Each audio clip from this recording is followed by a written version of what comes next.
Hello, everyone. Welcome to the IAPD20 virtual.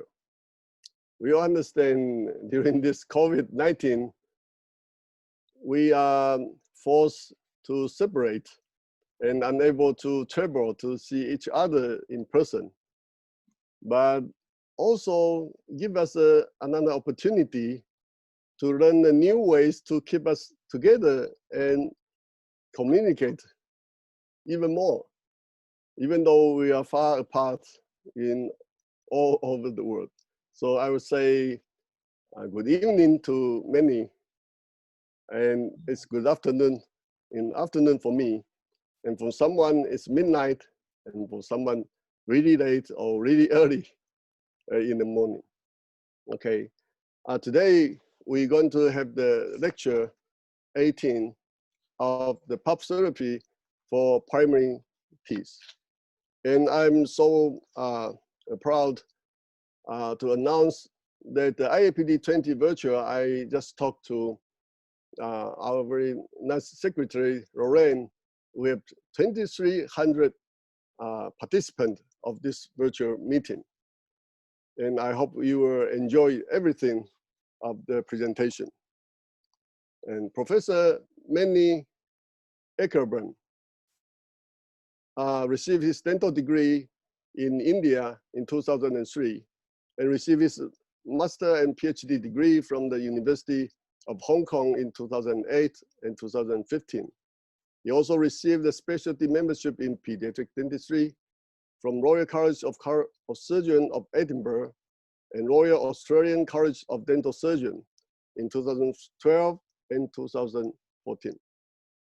He has been admitted as a fellow dental surgery at the Royal College of Surgeons of Edinburgh in 2017. Between 2015 and 17, he worked as a clinical assistant professor at the University of Hong Kong. Since January 2018, he has been working as a senior lecturer in pediatric dentistry at the University of Otago.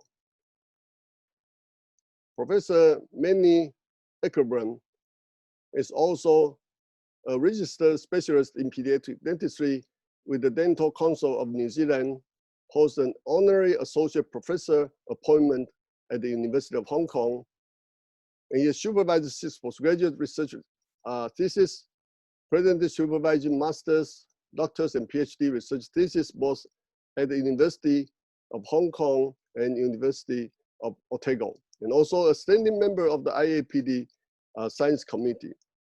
It is really a pleasure to welcome Manny for his presentation. I'll give my floor, before I give the floor to Manny, I want to remind you of our participants. During the section, you will not be able to unmute your microphone and show the videos. And we encourage you to put your question in the Q&A box, and also vote for the questions which are already asked. And then according to the most liked, more, it will be easier for us to choose the answer during this section. And even in the section you are not able to attend or ask questions, you can ask the questions afterward in the Hoover apps.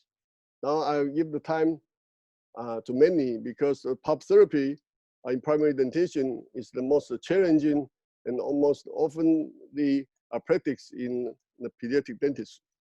Welcome, let's welcome Manny. The floor is yours, Manny. Thank you very much, Dr. Anthony.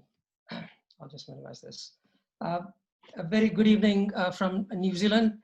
It's evening here already, and I know for a lot of you out there, it's early part of the day.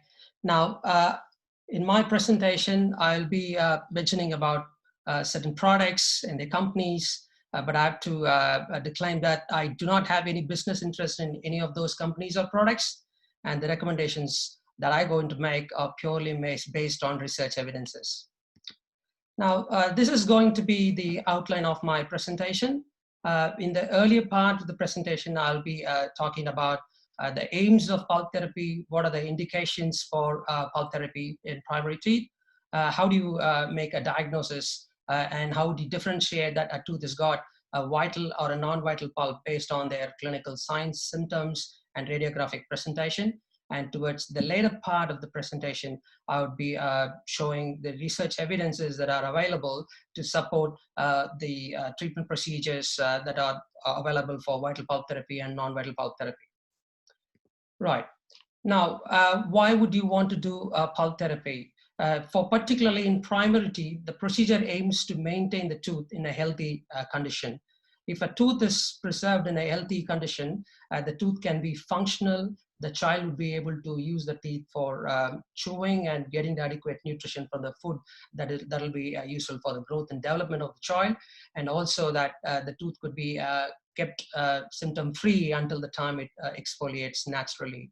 And also it can maintain the space in the arch that eventually will be required for the succeeding as permanent tooth. Now, one thing is very important in primary teeth is that except for those primary teeth without a successor permanent, you know that it has got a pre-decided or determined time frame after which the tooth would exfoliate. And that said, you have to choose a therapy, pulp therapy, that would have a very good success rate. Therefore, within that given time frame before the tooth exfoliate, you don't want to land up in a failure and repeat a procedure. This is the rule of thumb. And therefore, diagnosis and appropriate treatment is truly essential so that you don't land up in repeating the treatment. Now, whilst for pulp therapy in primary teeth is maintaining the tooth until it exfoliates, for a young permanent tooth, it's very important because it lets the root development, a continuous root development, and to achieve a favorable crown root ratio.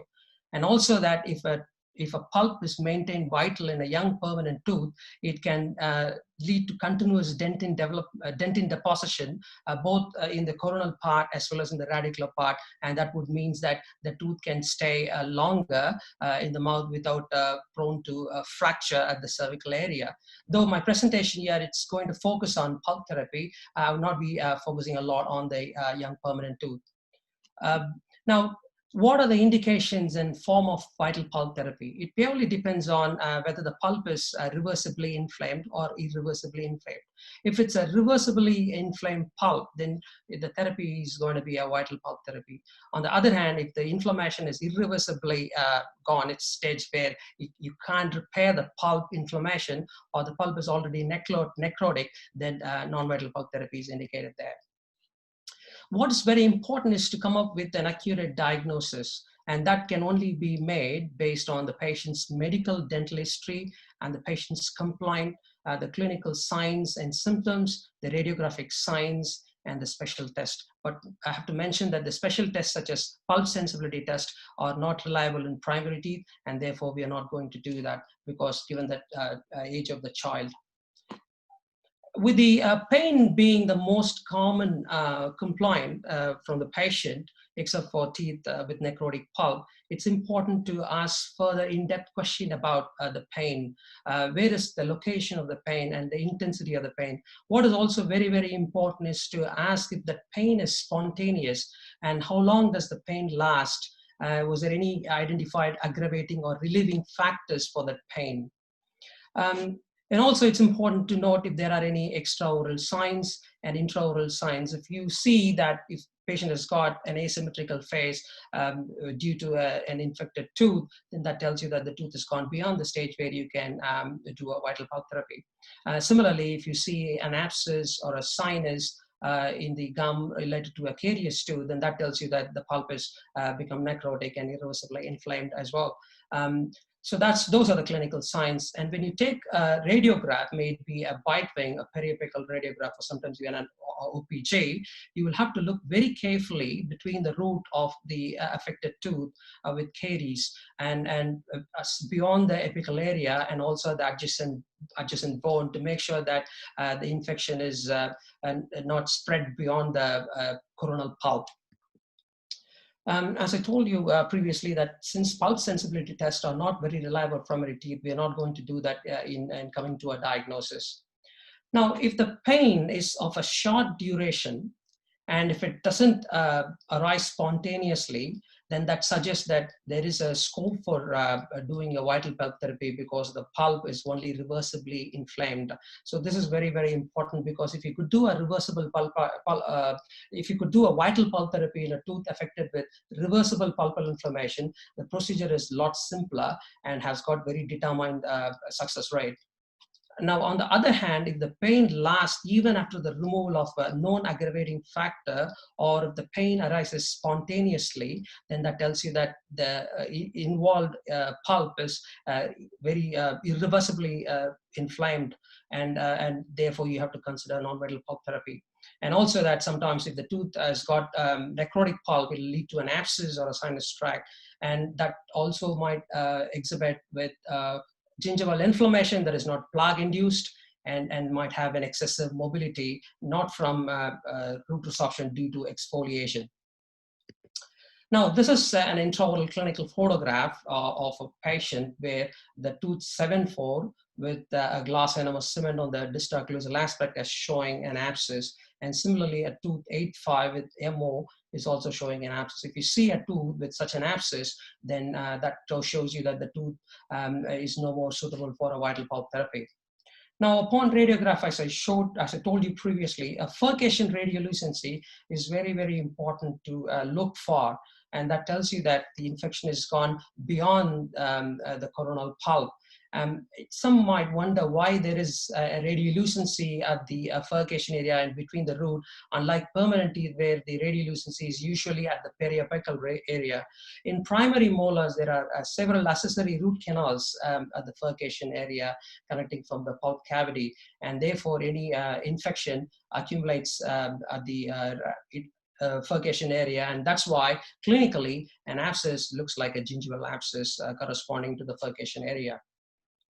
Now, with all the signs and symptoms clinically as well as the radiographic manifestation, you would be able to determine whether the tooth needs a vital pulp therapy or non-vital pulp therapy. But before finalizing any treatment plan, you will have to take into consideration the patient's medical history, and most importantly, the restorability of an affected tooth. If a tooth is not restorable, it's absolutely contraindicated to do a pulp therapy, because any form of pulp therapy, if you can't achieve a good seal after you perform the pulp therapy, it's going to lead to failure. And in such cases, extraction would be the best treatment option to do.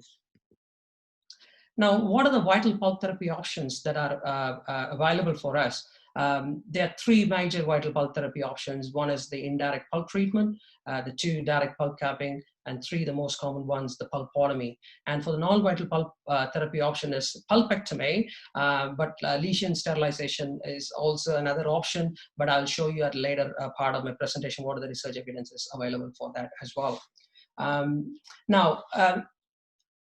From now to end of my presentation, I'm going to share with you the research evidences based on systematic review and meta-analysis in support or not in support of the pulp therapy options, maybe vital pulp therapy or non-vital pulp therapy. So this particular article on vital pulp therapy published in Pediatric Dentistry in 2017 by Call et al. It's a robust review, and this review as the data for all the vital pulp therapy options, and they had a minimum of 12 months follow-up, and the outcome measure was the combined clinical and radiographic success. And for all the systematic reviews that I'm going to quote in my presentation, I would tell you the PICO statement. For those who don't read literature, published literature on a regular basis, it's important to understand that systematic review and meta-analysis are the highest level of evidence for any clinical procedure. And high quality systematic review and meta-analysis would clearly state this PICO statement. P stands for population, I stands for intervention, C stands for control, O stands for outcome, and S stands for study design. So for this particular systematic review and meta-analysis, the population was defined as the healthy pediatric patients who required vital pulp therapy for deep caries in primary teeth, including molars, incisors, and canines. and the tooth was the unit of statistical analysis in their review. The intervention was any one of the three type of vital pulp therapy, that is either indirect pulp therapy, direct pulp capping, or pulpotomy. And the comparison was any other vital pulp therapy that was not the intervention in that particular trial. And the outcome measure was the overall success rate, including the clinical and radiographic success. And they made sure that at least a minimum of 12-month follow-up was there in any particular study to be included in this review. And the study design, they only included randomized controlled trial. And that's another reason why I call this as a very sound systematic review, because a systematic review based on a randomized controlled trials are considered to be the highest level of available evidence in support of any treatment procedure. Now, this review had 41 studies included in it, and of which 30 were parallel arm studies and 9 were split mouth studies. For those who are not very familiar with these terminologies, parallel arm studies where you use one patient for one particular treatment and other patient for other particular treatment. So that I mean to say that a tooth in a patient will receive one type of therapy, and a tooth in another patient will have other form of vital therapy. In a split mouth, where you will have 2 affected tooth on either side of the mouth, and by randomization, the author would allocate the treatment for either of the two. And this review together with all the studies, included studies, they had nearly 4,000 randomized primary teeth from 2,000 children. That's really remarkable. And of the 41 studies, 31 studies were on pulpotomy, 4 studies were on direct pulp capping, and 6 studies were on indirect pulp therapy. And the pulpotomy medicaments were formocrosol, mineral trioxide aggregate, ferric sulfate, sodium hypochlorite, and biodentine, that's tricalcium silicate-based cement as well. Now, in indirect pulp therapy, before I speak about indirect pulp therapy, I need to talk about the caries removal strategies. This is very, very important in contemporary clinical practice. Growing amount of research evidences are there to support very minimal caries removal. So if a tooth does not have any sign of irreversible pulpal inflammation, and if you see that on a radiograph or clinically that the caries is approaching the pulp, and it's very important that you do remove caries conservatively so that you would avoid pulpal exposure. And once you remove a conservative caries removal and placed a good restoration that seals the remaining caries very well, then it shows that it's got a very good success rate. And by doing that, you prevent pulpal exposure. That should be your aim, to prevent the pulpal exposure. And that's what this systematic review is all about. And in the PICO statement framework in this particular review is that the population was children with primary teeth affected by deep caries lesion. That's the P. And intervention is selective caries removal. That's the SCR, or stepwise removal. And the control one is the complete caries removal. So the intervention was between either you do a selective caries removal. Selective means removing only the infected dentine and preserving the affected dentine as much as possible. So clinically, the affected dentine would be a firm dentine, and that's neither hard nor soft. And that's the dentine with partial demineralization, but the collagen are intact, and the bacterial contamination is a lot lesser compared to an infected dentine. And given an opportunity, they can remineralize, and that's why it's essential to preserve that. Stepwise removal is something similar to selective caries removal, but it's sort of an outdated technique where a clinician would go and remove the infected dentine partially, and then we would place some sort of intermediate restorative material and leave it some time and go back and revisit and go and remove further caries and place a final restoration. Now, there are more research evidences showing that the selective caries removal is doing as good as stepwise removal, and therefore the evidence suggests that you don't need to go and re-enter and have another visit if the selective caries removal can produce the similar success rate. Now, the complete caries removal is slowly going out of date because that's causing a risk of pulpal exposure. Now, in this particular review, the outcome measure was pulpal exposure, pulp periodontal complications based on clinical and radiographic failures and or restorative failures. But what the authors made sure was that in any form of the caries removal, when the authors were looking for the success rate, they made sure that the final restorations were similar across the studies and the groups, so that there is no bias introduced based on the type of restoration that was placed after the caries removal. Because I mentioned that if there is no good seal, then that is going to influence the success of failure of that treated tooth, and therefore they want to keep the final restoration standardized. Now, this is the forest plot, and I want to explain this a little bit for those who don't look at forest plots or not aware of how a forest plot would give the data. Now, on the left side column, that's the original studies that are included in the quantitative analysis. And here is the intervention, and here is the comparison group. And that will tell you the sample or the number of teeth in each studies in the intervention group and the control group. And the number in the bottom will tell the total number of teeth that was treated in the intervention, and here the total in the control group. And events, the total events means the outcome measure. In this case, the pulpal exposure is the outcome measure. And that will tell you out of how many teeth here and how many had actually led to a pulpal exposure. Now, the figure here on the right side is what we call as, the individual studies here. And the square is the mean there, and the line there is the standard deviation. And the vertical line goes along 1.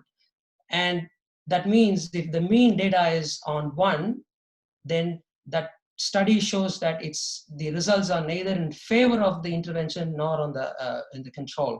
Now, if you look at all these studies here, predominantly most of the studies was in favor of selective caries removal. Though a few studies, the standard deviation crossed 1, but the overall summary, which is showed here in the diamond, well, is in favor of selective caries removal. And that means what I can explain to you is that in the selective caries removal, out of 324 teeth, only 4 teeth led to pulpal exposure, while in complete caries removal, out of 236 teeth, nearly 40 teeth had pulpal exposure. And this difference was statistically significant, that showed by the p-value. And this forest plot clearly tells that by pooling all the similar studies on the same topic with a PICO statement, it shows that the selective caries removal leads to less chance or less risk of pulpal exposure compared to complete caries removal. So this is a very good evidence to all of you out there to show that, when you remove caries in a primary molar with deep caries, you got to do a selective caries removal. Now, when you do a selective caries removal, my students here often ask, so are we supposed to leave all the infected dentin inside the cavity everywhere? And I would say them along the peripheral wall, excavate to the hard dentin, but along the floor of the cavity, on the pulpal wall, do the selective removal. Only remove those soft dentin with a spoon excavator. Now, also that if you place a suitable medicament upon that left out dentin and achieve a good seal, then the tooth is going to have a good success rate. Now here comes the question, what medicament to place over the removed caries? There are several options out there. You could use glass enamel cement, you could use resin modified glass enamel cement, calcium hydroxide, zinc oxidizole, MTA, or calcium silicate based material such as biodentine. Now, what are the evidences out there in terms of indirect pulp therapy medicament? Now, again, here is the forest plot, but also that here I have a summary table. And the summary table here is to compare indirect pulp capping with calcium hydroxide versus an alternative agent. Here, the alternative agents that was included was either Scotch Bond, Clearfield SC, Vitribond, and all those dentinal adhesive agents.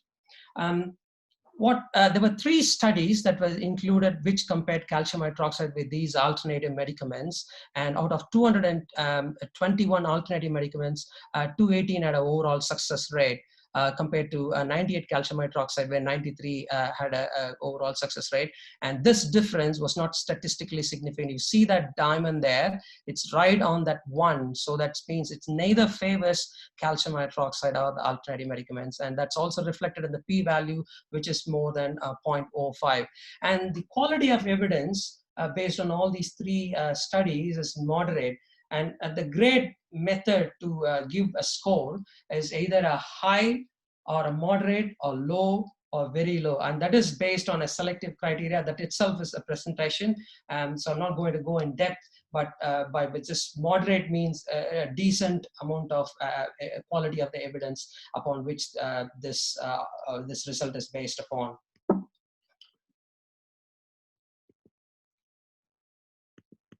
Yes, the next is the direct pulp capping. Direct pulp capping has got limited acceptance for management in caries pulpal exposure.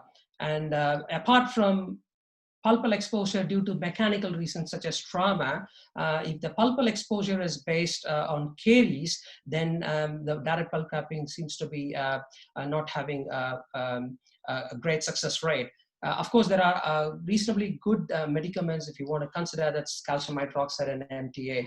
Now, what are the evidences for direct pulp capping? Here, you got this intervention group with calcium hydroxide and comparison with other groups such as formocrosol, which is now outdated. You have sodium hypochlorite or as MTA. Now, there were 3 studies that was included in this quantitative synthesis, of which calcium hydroxide, there were 100 teeth, of which 76 had overall success rate, and 162 in the comparison group, where 145 teeth had success rate. But the difference was not statistically significant. If you see the diamond is crossing the 1, and the p-value was more than 0.05.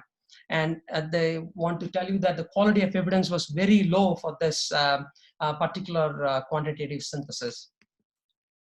Now with pulpotomy, pulpotomy is the most common vital pulp therapy. If you can't do an indirect pulp therapy, I would suggest to consider a pulpotomy. And it's indicated for teeth with extensive caries, and particularly, as I mentioned in the earlier part of my presentation, there should be no evidence of radicular pathology. And also, what is very important is that you have to make sure that you remove the entire coronal pulp. And once the coronal pulp is removed, we have to place a suitable medicament on that amputated hemostasis achieved radicular pulp, and that will lead to a good success rate if final restoration seals the procedure. Now, these are the clinical photographs to just show that once you remove the coronal pulp, you have to make sure that a hemostasis is being achieved, and then you could place an appropriate medicament, fill up the remaining access cavity, and then finally place stainless steel crown. There's enormous research evidence to show that stainless steel crown would be the best durable restoration for the success, for high success of pulpotomy. Now, the pulpotomy medicaments, there are many out there. And in our IAPD science committee, we came to a consensus that we could broadly classify the medicament as hemostatic agents, such as ferric sulfate, sodium hypochlorite, or laser, or pulp chamber filling materials such as mineral trioxide aggregate, calcium hydroxide, or calcium silicate based materials such as biodentine. Well, what you should remember is that the success is not merely based on the pulpotomy medicament you use. It's ultimately based on the case selection, whether you're able to differentiate reversibly or irreversibly inflamed pulp, and the extent of inflammation, as well as the final restoration that you would choose. Now, I do have data from the Call et al. Systematic review, but I also found a very good systematic review published in JADA by Magalani.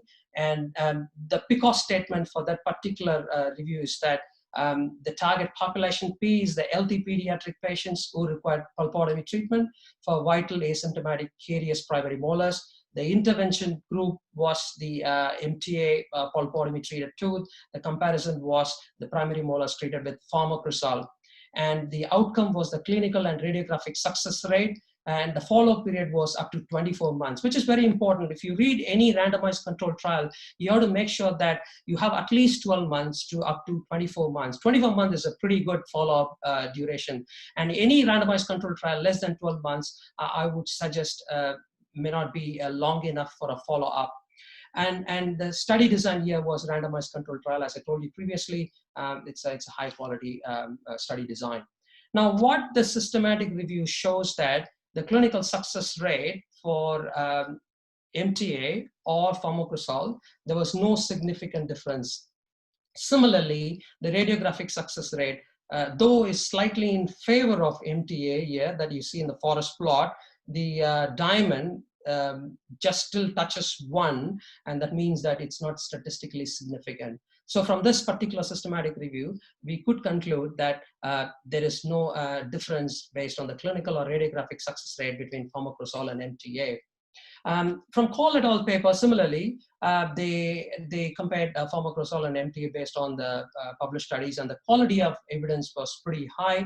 The overall success rate for pharmacrosol was over 80%, and MTA was close to 90%, but however, the difference was not significant. So in terms of the number of teeth, pharmacrosol was about 215 teeth, which showed 183 as success, overall success, and for MTA, 241 teeth and 219 teeth showed success. And this there was no significant difference between these two groups. So from both high quality systematic reviews, I can tell with confidence based on the high level of evidence that if pharmacrosol, which is not a medicament anymore due to its link with being a carcinogen, MTA is a suitably good alternative medicament for pulpotomy in primary teeth.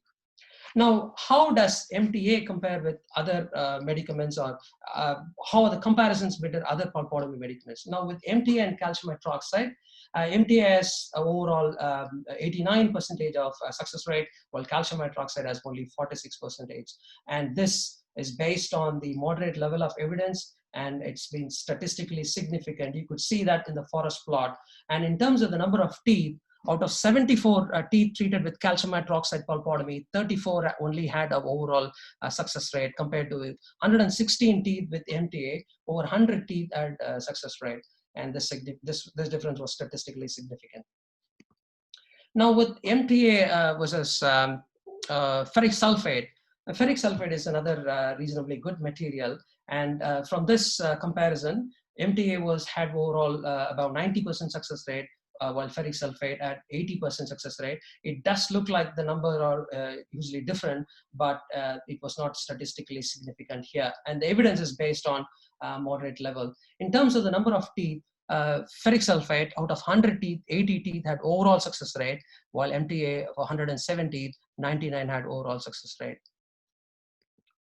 Now, between pharmacrosol and sodium hypochlorite, the problem here is the level of evidence is low, and also the follow-up period of the included studies was less than 24 months, approximately 18 months. But what the result shows is that the pharmacrosol is statistically significantly better medicament compared to sodium hypochlorite. In terms of the number of teeth, out of 41 teeth here in sodium hypochlorite, 34 had overall success rate, while pharmacrosol, all the teeth, 100% had a success rate here.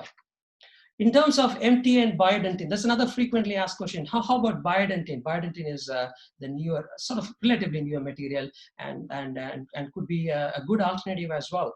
I have to tell you, with the present evidence is based on a low quality there, and the follow-up is only for about 12 months. And with that sort of background, there is no significant difference between biodentin and MTA in terms of the overall success rate.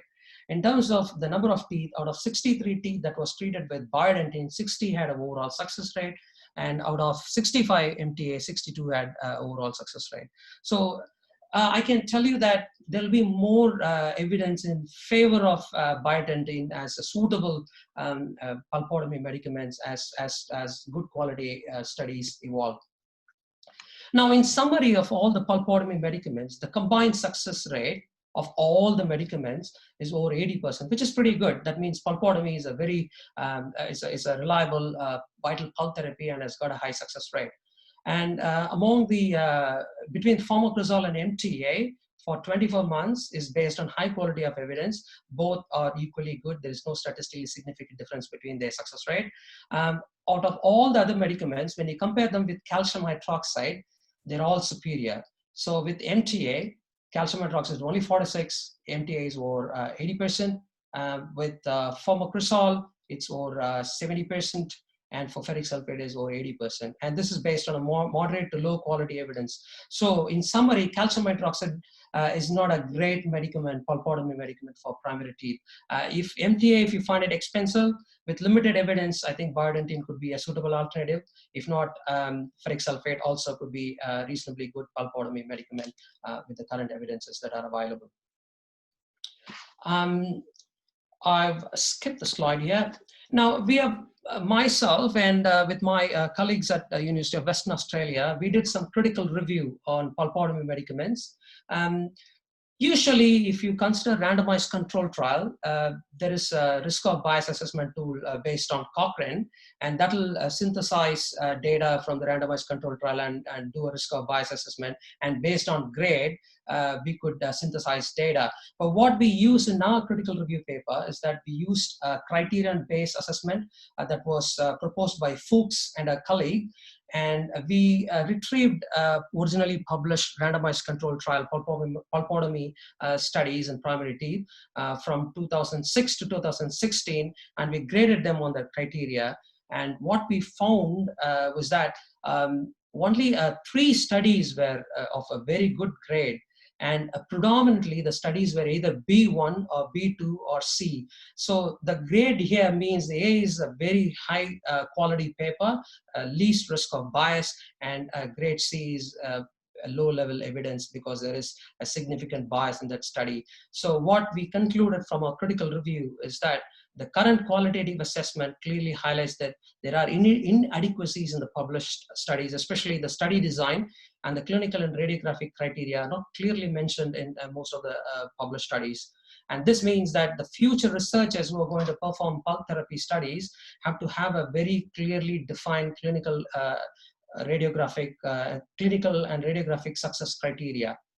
Now, our findings was also reflected there in Call et al.'s review, where they concluded that rules about reporting of pulp therapy data concerning exfoliations, dropout, and success and failure should be developed to standardize the extraction of data for use in meta-analysis.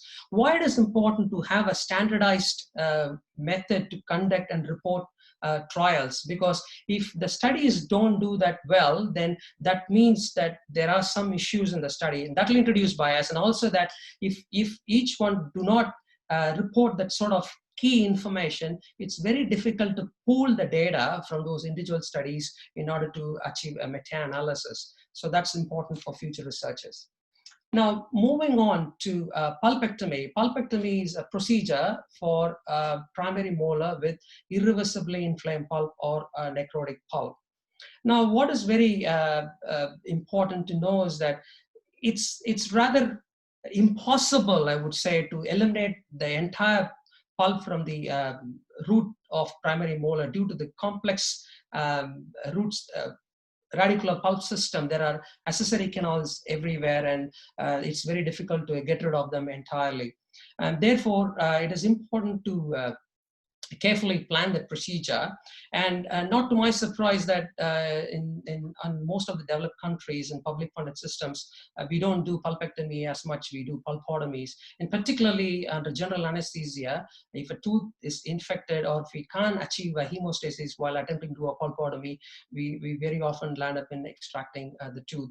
That's for multiple reasons. One, we want to do a very definitive procedure that has got promising success rate, and also that when we often treat under general anesthesia, we have to make sure that we do perform a procedure that will have a high success rate and that will not lead to failure. Now, when in terms of observation material, you have to understand that the medicament that has got antibacterial properties and that also can resorb at the same rate, if not earlier than the root, is important in order to the tooth to exfoliate and let the permanent teeth erupt through. Now, from now through rest of my presentation, I'm going to show you published articles on systematic review and meta-analysis for every single step that you would perform in pulpectomy. Now, with the electronic apex locator, that's commonly used in root canal treatment of permanent teeth.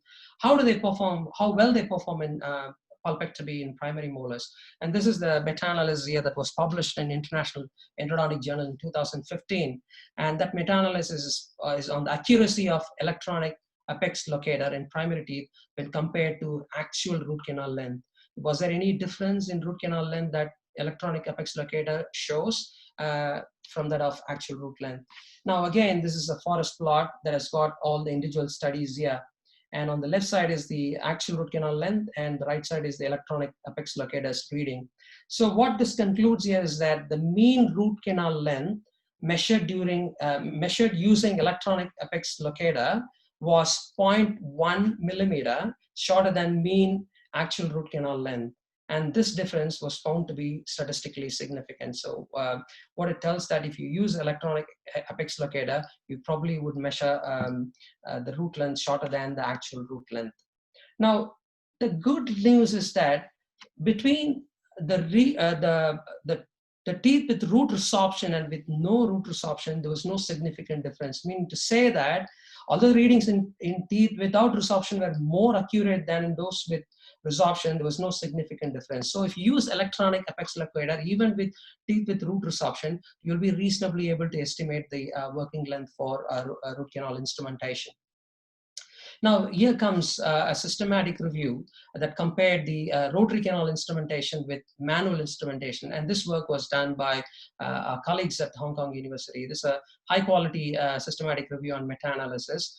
And the PICO statement here is the population are the children with primary teeth. The intervention was root canal instrumentation.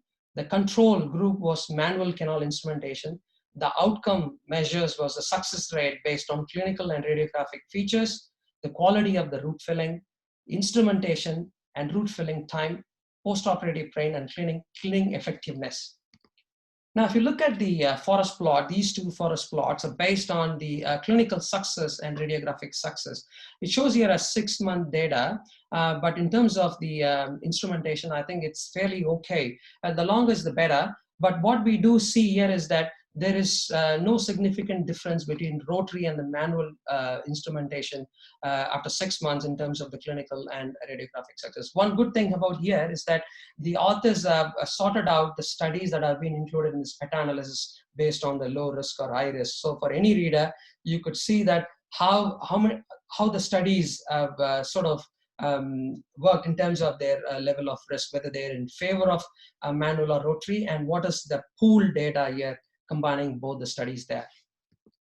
Now, in terms of the quality of the root canal filling, there's slightly in favor of the rotary, but you could see that the diamond here touches 1. So meaning to say that it could be better to use rotary instrumentation in terms of the root canal filling. In terms of post-operative pain after 6 hours or 48 hours, if you do instrument the root canal using rotary, there's significantly less pain compared to manual instrumentation. But I studied in this article, if it is beyond 48 hours up to 72 hours, then there seems to be no difference between manual or rotary. That means that the immediate post-operative pain, that will be lesser in rotary instrumentation compared to manual instrumentation. In terms of the instrumentation times, it's not a surprise. If you use a rotary instrumentation, you really tend to finish faster. So here the mean difference in the rotary technique was 3.48 minutes lesser than the manual technique. And this was statistically significant. In terms of the root canal filling times, the overall root canal filling time, the rotary root canal instrumentation performed better as well. Now, the next question is, we have now looked into the apex location using electronic apex locator. We saw the comparison between rotary and manual instrumentation. In terms of the irrigants, I found this systematic review and meta-analysis on International Journal of Pediatric Dentistry. Here, the PICO statement is the population, children and adolescents up to 12 years of age. Intervention is the intracanal irrigant and chemomechanical debridement. The control is the reference irrigant, could be any other irrigant other than the intervention group. And the outcome is the effectiveness of the intervention based on the clinical radiographic features and the microbiological results. What the review concluded was that the most commonly used irrigants such as chlorhexidine or saline, there seems to be no statistically significant difference between them in terms of the success rate and colony forming unit microbiological count. But there were a couple of studies where in each study sodium hypochlorite was the intervention, and they compared that to experimental irrigant. And one was the oxidative potential water, And the other one is MTAD, that's a mixture of tetracycline isomer and acid and adenosin. These are the irrigants that normally we don't use in the clinical environment. These are the experimental ones. And they found that they did not show any difference in terms of the effectiveness with sodium hypochlorite. So it looks like the current evidence in terms of intracanal irrigant, there is not very clear research evidence to support one over other. But if you are in confusion, I would say a saline sodium hypochlorite or chlorhexidine would be equally good with limited evidence that we have. So the authors of this systematic review and meta-analysis suggest that there is need for newer studies with high quality reporting in order to synthesize evidence for the intracanal irrigant in pulpectomy procedures. Now, in terms of obturating material, how pulpectomies with zinc oxide eugenol paste perform compared to other medicament after at least 12 months of follow-up. This review was published in Journal of Clinical Pediatric Dentistry.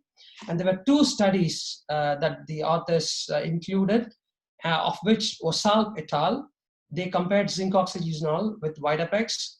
For those who don't know about Vitapex, is the calcium hydroxide with iodoform. And C-Lapex and Calcicor is the calcium hydroxide-based obturating material. What they found was that zinc oxide eugenol did equally well as Vitapex, and calcium hydroxide, C-Lapex did reasonably well, but Calcicor, there was a significant difference. So the success rate for this particular calcium hydroxide was significantly lesser compared to zinc oxide eugenol, Vitapex, and the C-Lapex calcium hydroxide-based obturating material. There was another study by Thailand group here where they only compared zinc oxide eugenol with Vitapex. They did not find any significant difference. There was 85% success rate for zinc oxide eugenol obturating material, while Vitapex was 89%. Now, the authors showed this table in that published article in order to show what is the risk of bias in the included studies. With the Thailand study, it was a moderate risk of bias. It was a good quality study, just that the author did not do a proper allocation concealment, random allocation concealment. But the Osalp et al. Had some major issues there, and that's why they've downloaded the risk of bias to C. So, meaning to say that in terms of pulpectomy medicament, zinc oxide eugenol would be equally good with Vitapex, and that is based on the available evidence based on those two original studies. Now, there comes a question, how do you obturate, if Vitapex comes in a pressure syringe, but say, for example, if you want to obturate the root canal with zinc oxide eugenol paste, is there any effective method? One method better than the other method? And this is an original study, it's not a systematic review. The author of this particular study compared lentillospiral obturation method. They did either with handheld or a slow speed handpiece held, and they compared the success, clinical failure, radiographic success, and radiographic failure. And what they found was there is no significant difference if you use lentillospiral for obturation, either in a handheld mode or a slow speed handpiece held mode. There was no significant difference. But interestingly, what they found was in that study, if the obturation was underfilled, then they had significantly higher radiographic failure, and that was statistically significant. Now, what I have to draw your attention on this particular study, when I was critically reviewing this, I found that one is obviously it is not a systematic review. There were only 24 children with 50 teeth that was randomized between the test and the control group, and there was no allocation concealment. As I told you, for those who regularly read systematic review or who does systematic review, you will understand that as per the risk of bias assessment tool by Cochrane, if allocation concealment is not done properly, that will already downgrade the article, that introduce a bias, and that particular article can no more be a low risk of bias. And also that this particular study had only 6 months follow-up, which I told you previously may not be adequate. And also that there were 2 assessors who did the follow-up assessment, and of those 2 assessors, one was also an operator, and therefore I wasn't sure how the blinding was effectively done, because if the assessor was also an operator, he would know sort of some idea about which tooth went to the intervention and which went to the control group. And also that as there were 2 observers, I would expect that there should have been an inter-observer reliability statistics done, but no such data was available. So why I'm quoting about such limitations is that if you don't see a systematic review usually they report risk of bias assessment, and based on that, as I showed you in my previous slides, you will be able to understand the evidence synthesized is based on a high quality, low quality studies. But if you do read individual randomized control trial, it's often very difficult unless you critically appraise based on all these parameters.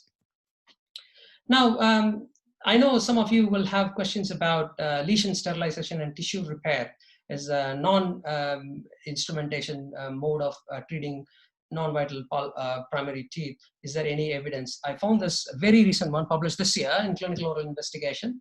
The PICO statement here was that the P stands for primary teeth with pulpal involvement there. And the intervention was the non-instrumentation endodontic treatment, and the comparison was the conventional pulpectomy, and the outcome was the clinical and radiographic success rate. And they only included randomized controlled trial. And what they found was that the success rate was slightly in favor of the control, which is the pulpectomy, and not the lesion sterilization tissue repair therapy. But that, if you see, that the diamond was touching the one was not statistically significant. In terms of the number of teeth there, 63 was in the control group, the pulpectomy, 55 had overall success rate, and the lesion sterilization tissue repair, 47 of each 35 showed a success rate. So there's no significant difference with the available evidence. So if you want to do pulpectomy, I think still it's based on the research evidence there. Again, with the radiographic success rate, they did not find any significant difference, though it was slightly in favor of pulpectomy. Now, with the Call et al. Paper that I showed on vital pulp therapy, there's another article published a month ago, and this time it was all based on non-vital pulp therapy. I just managed to get a full text through my friend's support this afternoon, but I did not include all the data from that particular article. The purpose of this study was to summarize the evidence on non-vital pulp treatment in primary teeth, but the authors decided that they will also involve teeth that became non-vital from trauma and not just based on caries alone. And compared to the previous review where the authors only included randomized control trial, here they included studies of several study designs such as cohort studies, case series, in vitro studies, and so on. So I wasn't really keen to go and explore in depth on this, but the results are here. Comparing teeth with and without root resorption, pulpectomy success was better in teeth without preoperative root resorption. There's something for you to pay attention to. Success with pulpectomies performed with zinc oxygenol and with endofloss, that is zinc oxygenol plus iodoform plus calcium hydroxide, did not differ from that observed using Vitapex or Metapex. What they're trying to tell here is that after 18-month follow-up, if you obturate a primary teeth root canal with either zinc oxygenol or Vitapex or calcium hydroxide iodoform based medicament, there was no significant difference. And this reinforces my previous slide where they did not find any significant difference between the medicaments. In terms of the rotary instrument, again, in this article, what they're showing is that rotary instrumentation of root canal was significantly faster than manual instrumentation, like what we showed in the previous systematic review. Success rate were not impacted by method of observation or root length determination, type of tooth, number of visits, irrigants, smear layer removal, or timing or type of final restoration. So what I see is that all the conclusions that were derived from the previous systematic review sort of reinforced in the systematic review by Call et al.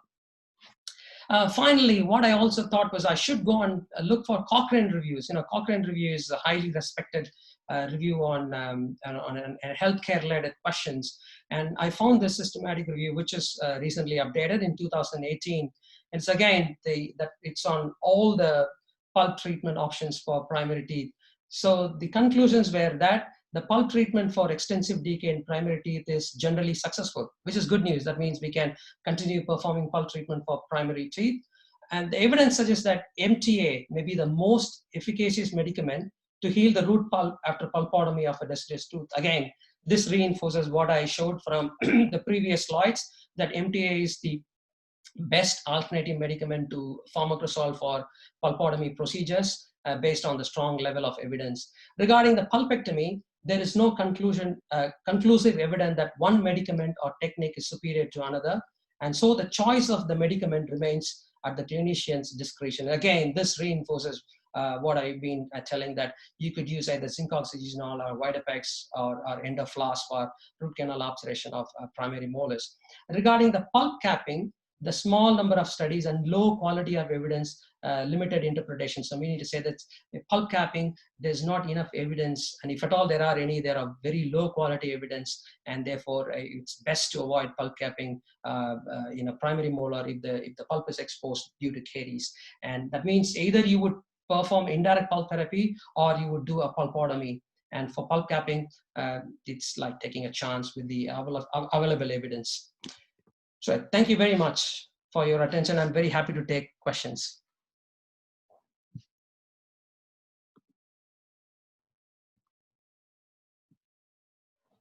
Sorry, Dr. Anthony, I can't hear you. I think you have to unmute. Okay. Thank you.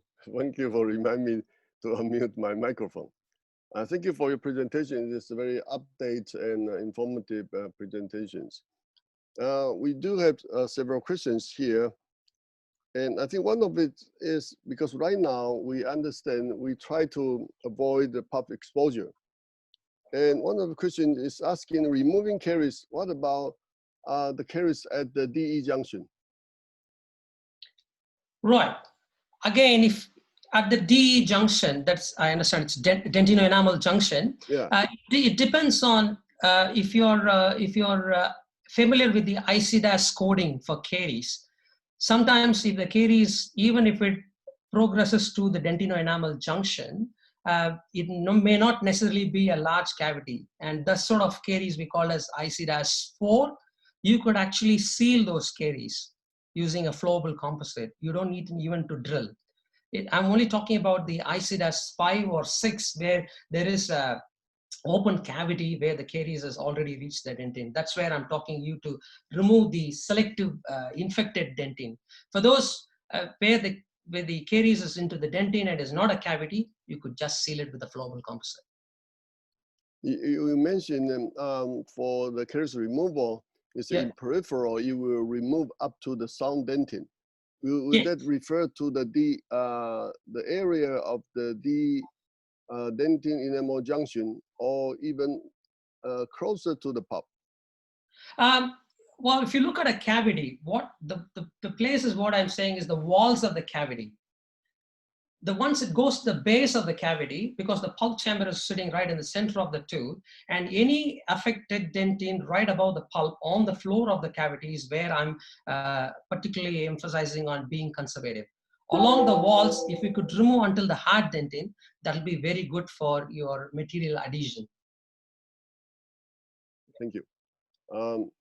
Okay, I think we have many votes for our Q&A sessions.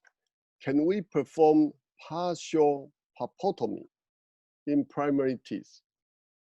Well, as I told you previously, partial pulpotomy may be still acceptable in primary anterior teeth if the pulpal exposure is from mechanical causes, not through caries. Caries pulpal exposure are highly contaminated, and the current evidence doesn't really support such conservative method. And also that, the primary teeth, that they're going to serve there for a known period of time. So you really want to do procedures that have a high success rate, so you don't land up in failures and retreating that tooth. So the answer to your question is that I would avoid using those sort of partial pulpotomy in cariously exposed pulps in primary teeth. Okay, because of the time, maybe allow me to ask one question. Sure. Because nowadays we try to avoid pulp exposure, right? So we do more of indirect pulp capping. Yes. Then when is the indication when will you perform a pulpotomy? Will that be a caries pulp exposure? Yes. Well, that's a good question. Now, when you're removing an infected dentin, and if it's already a pulpal exposure, then there is no way that you could avoid doing a pulpotomy. What I'm trying to say is that on a radiograph, you see a near pulpal exposure where there's a deep caries, but not actually pulpily exposure. And also clinically, after you remove the infected dentin, if you don't see a pulpal exposure and the tooth does not have any signs and symptoms of irreversible pulpal inflammation, clinically and radiographically, then those are the cases where you should aim to do an indirect pulp treatment using conservative caries removal. But if there is a pulpal exposure already, then that pulpotomy is the procedure of choice. Okay, thank you very much. Very welcome. Due to the time, I think it's the time we need to close our sections, and I thank Professor Manny Ekambaram for the excellent presentation. And also remember, we hope to see you in person, and remember to join us next year for the biennial congress in Maastricht, June 9 to 12. I hope in Netherlands. I hope we can all see each other again. And this is a wonderful presentation. I learned a lot, and those of the questions we cannot answer in these live sections, then you can put your answer in the Q&A section. And thanks to everyone, and thank you especially Manny for sharing us the information and donate the presentation to IAPD and to this big family. Thank you very much. Thank you very much. Very welcome. And I really thank all the attendees for their interest in the presentation. Thank you very much and have a good day. Okay. Thank you.